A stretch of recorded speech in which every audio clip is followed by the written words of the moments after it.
인공지능이 사이버 공격이 일어나기도 전에 그걸 미리 예측할 수 있다면 어떨까요? 완전 공상과학 영화 같은 얘기죠. 근데 이게 더 이상 영화 속 이야기가 아닙니다. 오늘 AI가 사이버 보안의 미래를 어떻게 확 바꾸고 있는지 그 속으로 한번 깊숙이 들어가 보겠습니다. 자, 오늘 우리가 함께 살펴볼 내용들은요. 바로 이 책, 침입 탐지를 위한 딥러닝을 바탕으로 합니다. 그러니까 이 분야 최고 전문가들이 쓴 내용을 근거로 하는 거니까 가장 정확하고 믿을 만한 정보라고 생각하셔도 좋습니다. 우리가 매일같이 살아가는 이 디지털 세상 말이죠. 사실 그 이면에서는요, 보이지 않는 전쟁이 지금 이 순간에도 계속되고 있어요. 근데 진짜 문제는 뭐냐면 기존의 방어 시스템으로는 점점 더 똑똑해지고 교묘해지는 이 사이버 위협들을 더는 막아내기가 힘들어졌다는 겁니다. 한계에 부딪힌 거죠. 그래서 우리가 왜 이 새로운 기술에 주목해야 하는지 그 이유부터 한번 짚고 넘어가야겠죠. 바로 이겁니다. 사이버 위협은 계속해서 진화하는데 기존의 보안 시스템은 글쎄요, 명백한 한계에 부딪혔다는 거죠. 이문구 한번 보세요.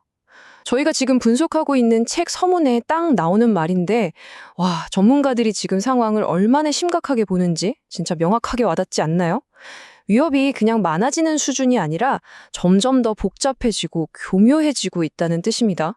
자, 그럼 다음으로 넘어가서 지금 이 한계에 부딪혔다고 하는 사이버 보안의 전통적인 경비원들이 대체 누구인지 한번 살펴보겠습니다. 우리가 흔히 방화벽이랑 침입탐지 시스템, 그러니까 IDS를 좀 헷갈려 하는데요. 쉽게 말해서 방화벽은 정해진 규칙에 따라서 문을 열어줄지 말지를 결정하는 문지기 같은 거예요. 반면에 IDS는요, 네트워크 전체를 샅샅이 훑으면서 수상한 움직임이 없나 감시하는 CCTV에 가깝다고 보시면 됩니다. 역할이 좀 다르죠? 자, 여기 침입 탐지 시스템, 즉 Intrusion Detection System의 공식적인 정의를 보면 핵심이 딱 보입니다. 단순히 뭔가를 막는 게 아니에요. 의심스러운 패턴을 찾아내기 위해서 끊임없이 모니터링하고 분석한다. 바로 이 점이 핵심인 거죠. 이 IDS에는 크게 두 가지 고전적인 방식이 있었어요. 첫 번째, 시그니처 기반 탐지. 이건 말 그대로 이미 알려진 공격 패턴, 그러니까 범죄자 수배 명단이랑 하나하나 대조해보는 방식이에요. 근데 이 방식의 치명적인 약점은 당연히 명단에 없는 새로운 범죄, 우리가 제로데이 공격이라고 부르는 거에는 그냥 속수무책으로 당할 수밖에 없다는 거죠. 반면에 이상행위 기반 탐지는 평소의 정상 상태를 먼저 학습해요.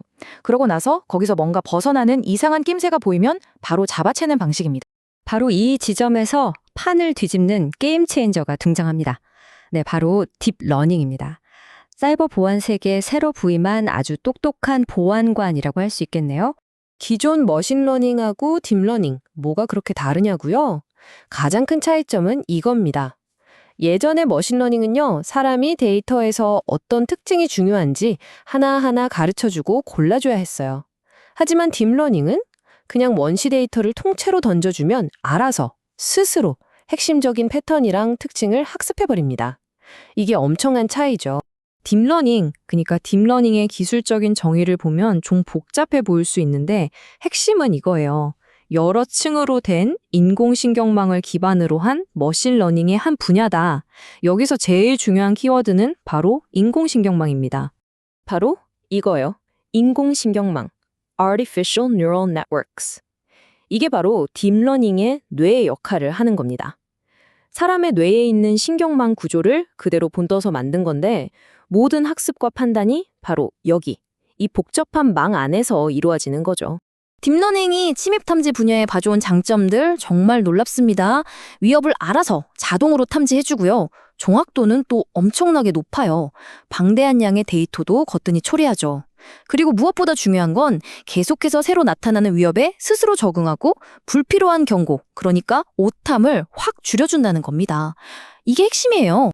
자, 그럼 이제 이 똑똑한 AI 시스템이 대체 어떤 원리로 작동하는지 그 머릿속을 한번 살짝 들여다볼까요? 인공신경망의 기본 구조는 생각보다 간단해요.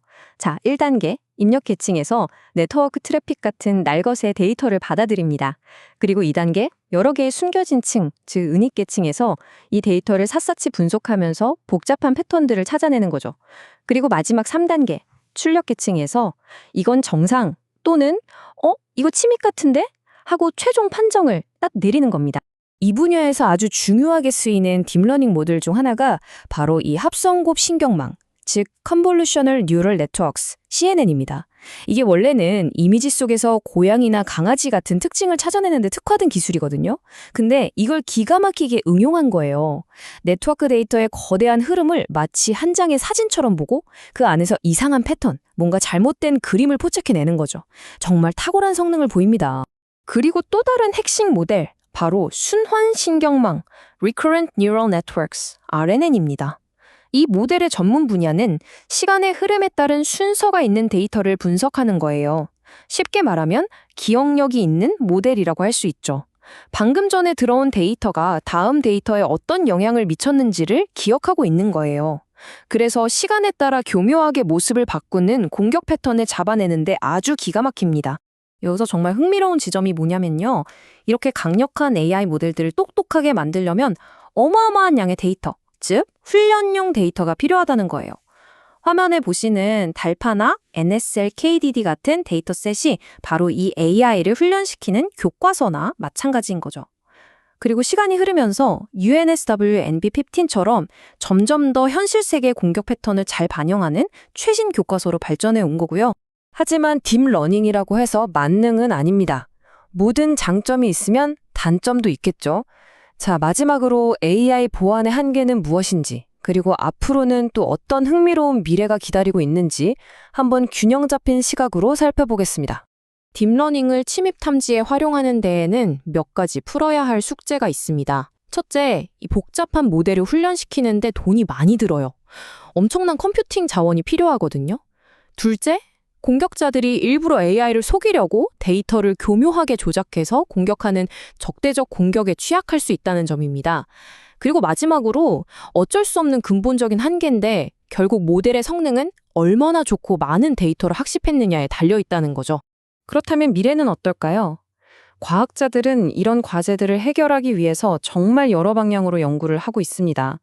AI가 왜 그런 판단을 내렸는지 그 이유를 파고들기도 하고요. 여러 곳에 흩어져 있는 데이터를 안전하게 함께 학습하는 기술도 개발하고 있고, 심지어 블록체인 기술이랑 합치는 시도까지 하고 있습니다. 그중에서도 우리가 특히 주목해야 할 용어가 바로 이겁니다. 설명 가능한 AI, Explainable AI, 줄여서 XAI라고 부르죠. 이건 말 그대로 AI가 왜 그런 결정을 내렸는지 그 이유를 사람이 이해할 수 있게 설명해주는 기술이에요. 깜깜한 블랙박스 같았던 AI의 머릿속을 투명하게 들여다보려는 아주 중요한 시도라고 할 수 있습니다. 자, 오늘 우리는 AI가 어떻게 사이버 공격을 예측하고 막아내는지 그 가능성을 엿봤습니다. 이렇게 AI 방어 기술이 진화하는 만큼 공격 기술 또한 정말 무섭게 발전하고 있습니다. 과연 이 창과 방패의 싸움, 우리는 언젠가 이 사이버 범죄와의 전쟁에서 정말로 승리할 수 있을까요? 이 질문을 여러분께 던지면서 오늘 이야기를 마무리할까 합니다.